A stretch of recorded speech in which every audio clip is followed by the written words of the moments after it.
ओम शांति। ओम शांति बाबा। आज बाबा के 11-1-23 के महावाक्य प्रातः मुरली ओम शांति बाप दादा मधुबन।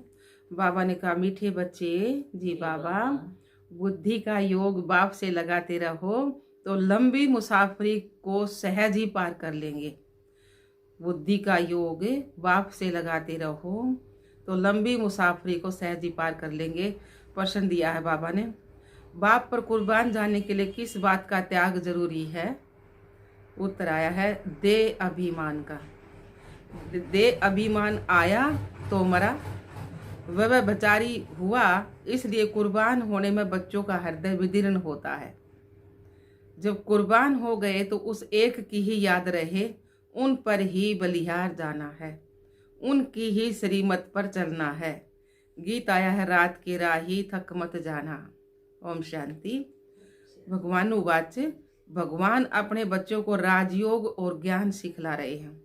यह कोई मनुष्य नहीं है। गीता में लिखा हुआ श्री कृष्ण भगवान उवाच।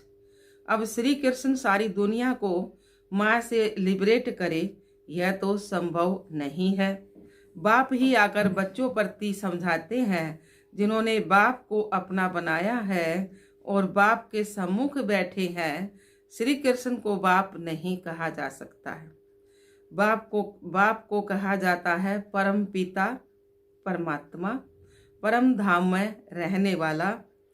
आत्मा इस शरीर द्वारा भगवान को याद करती है। बाप बैठ समझाते हैं कि मैं तुम्हारा बाप परम धाम में रहने वाला हूँ। मैं सभी आत्माओं का बाप हूँ। मैंने ही कल पहले भी बच्चों को आकर सिखाया था कि बुद्धि का योग मुझ परम पिता परमात्मा से लगाओ। आत्माओं से बात की जाती है। आत्मा जब तक शरीर में न आए तो आंखों द्वारा देख ना सके ना, कानों द्वारा सुन ना सके। आत्मा बिना शरीर के जड़ हो जाता है। आत्मा बिना शरीर के जड़ हो जाता है। आत्मा चैतन्य है, गर्भ में बच्चा है, परंतु जब तक उसमें आत्मा ने प्रवेश नहीं किया तब तक चुरपुर नहीं होती है। तो ऐसी चैतन्य आत्माओं से बाप बात करते हैं, कहते हैं मैंने ये शरीर लोन पर लिया है, मैं आकर सभी आत्माओं को वापिस ले जाता हूँ। फिर जो आत्माएं सम्मुख होती हैं उन्हों को राजयोग सिखाता हूँ। राजयोग सारी दुनिया नहीं सीखेगी, कल्प पहले वाले ही राजयोग सीख रहे हैं। अब बाबा समझाते हैं बुद्धि का योग बाप के साथ अंत तक लगाते रहना, इसमें अटकना नहीं है। स्त्री पुरुष होते हैं तो पहले एक दो को जानते भी नहीं है ना, तो बाबा ने कहा फिर जब दोनों की सगाई होती है, फिर कोई 60-70 वर्ष भी इकट्ठे रहते हैं, तो सारी जीवन जिस्म को याद करते रहते हैं ना। तो वह कहेंगे यह मेरा पति है, वह कहेगा ये मेरी पत्नी है। अब तुम्हारी सगाई हुई है किससे? निराकार शिव बाबा से। निराकार बाप ने ही आकर सगाई कराई है। कहते हैं कल्प पहले मुआफिक तुम बच्चों की अपने साथ सगाई कराता हूं।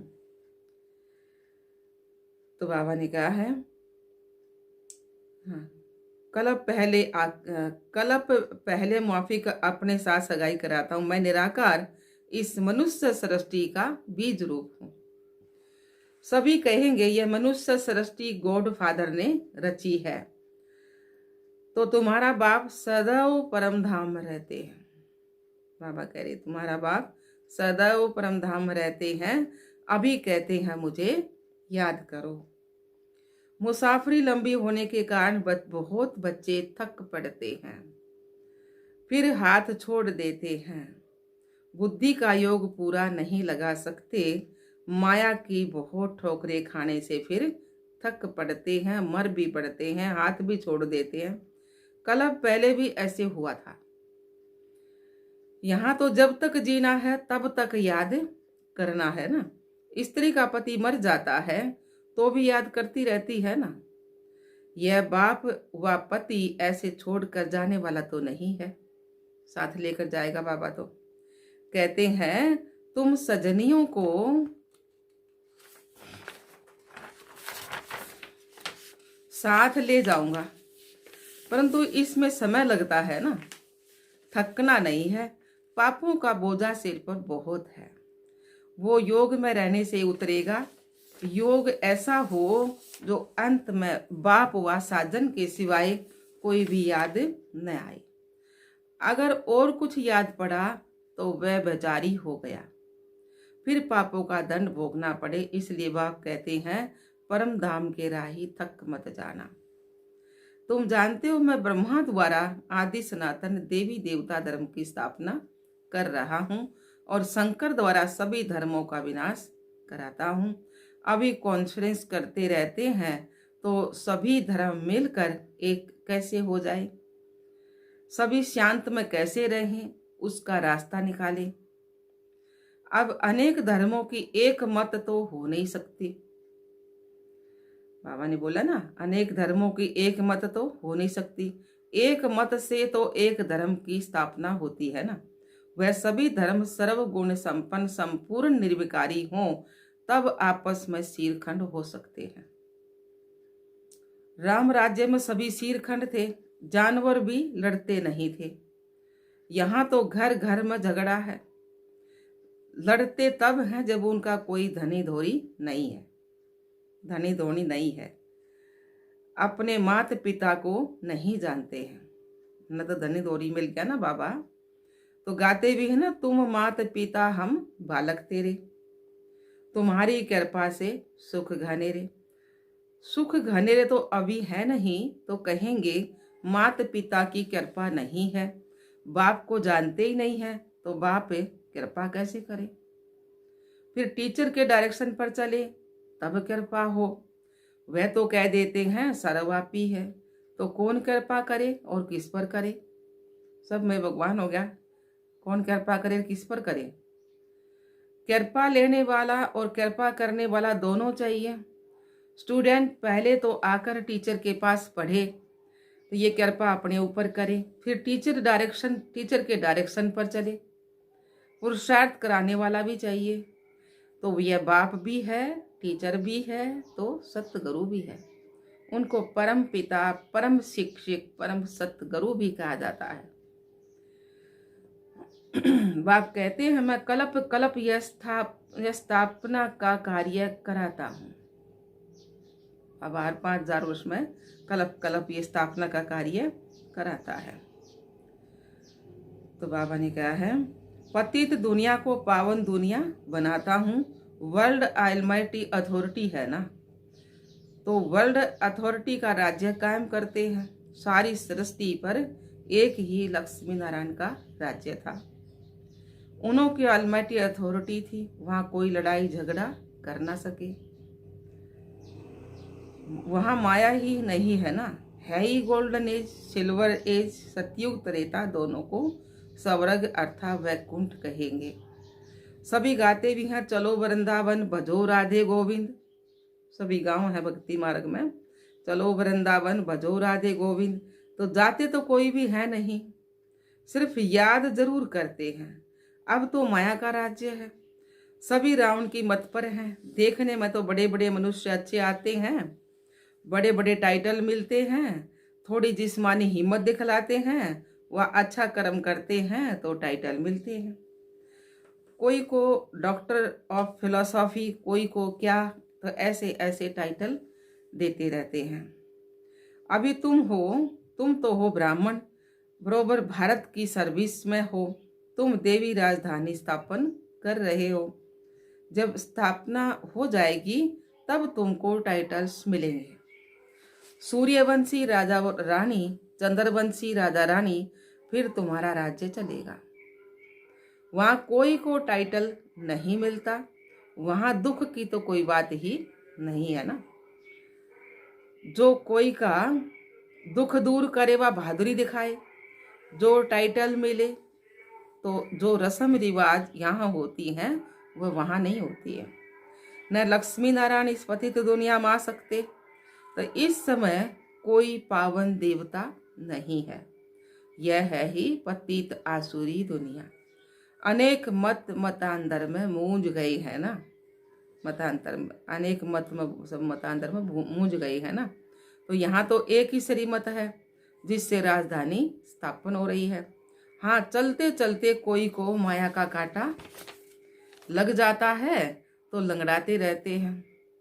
इसलिए बाप कहते हैं सदैव श्रीमत पर चलो, अपनी मनमत पर चलने से धोखा खाएंगे। सच्ची कमाई होती है सच्चे बाप की मत पर चलने से। अपनी मत से बेड़ा गर्क हो जाएगा। कितने महावीर श्रीमत पर चलने के कारण अधोगति को पहुंच गए हैं। अभी तुम बच्चों को सतगति को पाना है। श्रीमत पर न चला और दुर्गति को पाया, फिर बहुत पश्चाताप करना पड़ेगा। तो बाबा ने कहा है, फिर धर्मराजपुरी में शिव बाबा इस तन में बैठ समझाएंगे कि मैंने तुमको इस ब्रह्मा तन द्वारा इतना समझाया, इतना पढ़ाया, कितनी मेहनत की, तुमने निश्चय पत्र लिखे कि श्रीमत पर चलेंगे, परंतु नहीं चले। श्रीमत को कभी नहीं छोड़ना चाहिए। कुछ भी हो, बाप को बताने से सावधानी मिलती रहेगी। कांटा लगता ही तब है जब बाप को भूलते हैं। बच्चे सतगति करने वाले बाप से भी 3 कोस दूर भागते हैं। गाते भी हैं वारी जाऊं, कुर्बान जाऊं, परंतु किस पर? ऐसे तो नहीं लिखा है सन्यासी पर वारी जाऊं, वह ब्रह्मा विष्णु शंकर पर वारी जाऊं, वह श्री कृष्ण पर वारी जाऊं। कुर्बान जाना है परम पिता परमात्मा पर, कोई मनुष्य पर नहीं। वर्षा किससे मिलता है? बाप से मिलता है ना। बाप बच्चों पर कुर्बान होता है। यह बेहद का बाप भी कहते हैं मैं कुर्बान होने आया हूं। परंतु बाप पर कुर्बान होने में बच्चों का हृदय कितना विदीर्ण होता है। देह अभिमान में आया तो मरा, वह बेचारी हुआ। याद उस एक की रहनी चाहिए। उन पर बलिहार जाना है। अब नाटक पूरा होता है। तो बाबा ने कहा ना कि अब नाटक पूरा होता है, अब हमको वापिस जाना है। बाकी मित्र संबंधी आदि तो सब कब्र दाखिल होने हैं। उनको क्या याद करेंगे? इसमें अभ्यास बहुत चाहिए। गया हुआ है चढ़े तो चाखे, अमृत रस गिरे तो चकनाचूर। तो बाबा ने कहा जो गिरते हैं तो पद गवा देते हैं। ऐसे नहीं स्वर्ग में नहीं आएंगे, परंतु राजा रानी बनने और प्रजा बनने में फर्क तो है ना। यहाँ का भील भी देखो, मिनिस्टर भी देखो, फर्क है ना। इसलिए पूरा पुरुषार्थ करना है। कोई गिरते हैं तो एकदम पतित बन जाते हैं ना। श्रीमत पर चल नहीं पाते तो माया नाक से पकड़ एकदम गटर में डाल देती है। बाप दादा का बनकर फिर ट्रेटर बनना, गोया उनका सामना करना है। इसलिए बाप कहते हैं कदम कदम पर संभाल करो, कदम कदम संभाल कर चलो। अब माया का अंत होने वाला है। तो माया बहुतों को गिराती है, इसलिए बच्चों को खबरदार रहना है। रास्ता जरा लंबा है, पद भी बहुत भारी है। अगर ट्रेटर बना तो सजा भी बहुत भारी है। जब धर्मराज बाबा सजा देते हैं तो बहुत रडिया मारते हैं। जो कल्प कल्प के लिए कायम हो जाती है, माया बड़ी प्रबल है। थोड़ा सा भी बाप का डिसरिगार्ड किया तो मरा। गया हुआ सतगुरु का निंदक ठोर ना पाए। काम वश क्रोध वश उल्टे काम करते हैं, गोया बाप की निंदा कराते हैं और दंड के निमित्त बन जाते हैं। अगर कदम कदम पर पद्मों की कमाई है तो पद्मों का घाटा भी है। अगर सर्विस से जमा होता है तो उल्टे विक्रम से ना भी होती है। बाबा के पास सारा हिसाब रहता है।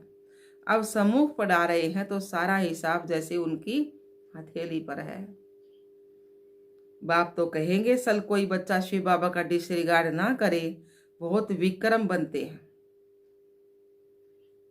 बाबा ने कहा ना, अगर शिव बाबा का डिसरिगार्ड ना करे बहुत विक्रम बनते हैं। यज्ञ सेवा में हड्डी हड्डी देनी पड़ती है ना। दगीची ऋषि का मिसाल है ना, उनका भी पद बनता है। नहीं तो प्रजा में भी भिन्न भिन्न पद हैं। प्रजा में भी नौकर चाकर सभी चाहिए ना। भल वहां दुख नहीं होगा, परंतु नंबरवार पद तो है ही ना। अच्छा जी बाबा, मीठे मीठे सिखलदे बच्चों प्रति माता पिता बाप दादा का याद प्यार और गुड मॉर्निंग। रूहानी बाप की रूहानी बच्चों को नमस्ते। हम रूहानी बच्चों की रूहानी बाप दादा को याद प्यार गुड मॉर्निंग, नमस्ते नमस्ते नमस्ते जी। हम बाबा के बच्चे सदा रहे हंसते और हंसाते। शुक्रिया मीठे बाप दादा, शुक्रिया बाबा। धारणा के लिए मुख्य सार है। पहला पॉइंट, याद की यात्रा में थकना नहीं है। ऐसी सच्ची याद का अभ्यास करना है जो अंत समय में बाप के सिवाय कोई भी याद न आए। दूसरा पॉइंट, सच्चे बाप की मत पर चल सच्ची कमाई करनी है। अपनी मन मत पर नहीं चलना है। सतगुरु की निंदा कभी भी नहीं करनी है। काम क्रोध के बस कोई उल्टा काम नहीं करना है। वरदान आया है बाबा का, संकल्प शक्ति द्वारा हर कार्य में सफल होने की सिद्धि प्राप्त करने वाले सफलता मूर्त भव। संकल्प शक्ति द्वारा हर कार्य में सफल होने की सिद्धि प्राप्त करने वाले सफलता मूर्त भव। सार में कहा है बाबा ने, संकल्प शक्ति द्वारा बहुत से कार्य सहज सफल होने की सिद्धि का अनुभव होता है। जैसे स्थूल आकाश में भिन्न भिन्न सितारे देखते हो, तो ऐसे विश्व के वायुमंडल के आकाश में चारों ओर सफलता के चमकते हुए सितारे तब दिखाई देंगे जब आपके संकल्प श्रेष्ठ और शक्तिशाली होंगे। सदा एक भाव के अंत में खोए रहेंगे। आपके यह रूहानी नयन, रूहानी मूर्त दिव्य दर्पण बनेंगे। ऐसे दिव्य दर्पण ही अनेक आत्माओं को आत्मिक स्वरूप का अनुभव कराने वाले सफलता मूर्त होते हैं। स्लोगन आया बाबा का, निरंतर ईश्वरीय सुखों का अनुभव करने वाले ही बेफिक्र बादशाह है। निरंतर ईश्वरीय सुखों का अनुभव करने वाले ही बेफिक्र बादशाह हैं। अच्छा, ओम शांति बाबा। शुरू एक बार फिर मीठे बच्चे, बाबा ने मीठे बच्चे बताया है, बुद्धि का योग बाप से लगाते रहो तो लंबी मुसाफरी को सहज ही पार कर लेंगे। प्रश्न दिया बाबा ने, बाप पर कुर्बान जाने के लिए किस बात का त्याग जरूरी है? उत्तर आया है, देह अभिमान का। देह अभिमान आया तो मरा, वह बेचारी हुआ। इसलिए कुर्बान होने में बच्चों का हृदय विदीर्ण होता है ना। जब कुर्बान हो गए तो उस एक की ही याद रहे, उन पर बलिहार जाना है, उनकी ही श्रीमत पर चलना है। गीत आया है, रात की राही थक मत जाना। अच्छा, ओम शांति, ओम शांति बाप दादा।